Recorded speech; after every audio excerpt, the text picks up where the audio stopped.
दोस्तों, अगर आप भी ताकत, कव्वत और एनर्जी के लेनिरोबियन, सिंगोबियन, फीफोलिविट या सर्बेक्स टीजेड लेते हैं ना, तो जरा ठहरिए। इन महंगी दवाओं के बजाय कुदरत ने हमें ऐसा नुस्खा दिया है जो इन सब से कई गुना ज्यादा ताकत देता है। बस रोजाना लीजिए भुने चने, 20 अदद किशमिश, 5 अदद अंजीर, 3 अदद सुबह और शाम इस्तेमाल करेंगे। 3 चीजें मिलकर आपके जिस्म को देती हैं कुदरती प्रोटीन, आयरन, फाइबर और एंटीओक्सीडेंट्स, यानी साफ खून, मजबूत असाब और लंबी एनर्जी। जहां दवाएं वक्ती ताकत देती हैं, ये नुस्खा आपको कुदरती और देरपा ताकत देता है। याद रखिए, ताकत दवाई से नहीं गठिया से आती है। कुदरती चीजें अपनाइए, तंदुरुस्ती पाइए। अगर आपका मकसद सिर्फ कुदरती महफूज और मुसलसल कुव्वत हासिल करना है तो ये मिक्स भुने चने प्लस किशमिश प्लस अंजीर वाकई मुफीद है।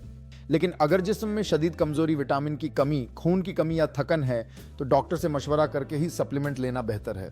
मजीद कुदरती और साइंस पर मबनी वीडियोस के लिए कजी टीवी 591 को सब्सक्राइब करें और अपने दोस्तों से भी शेयर करें।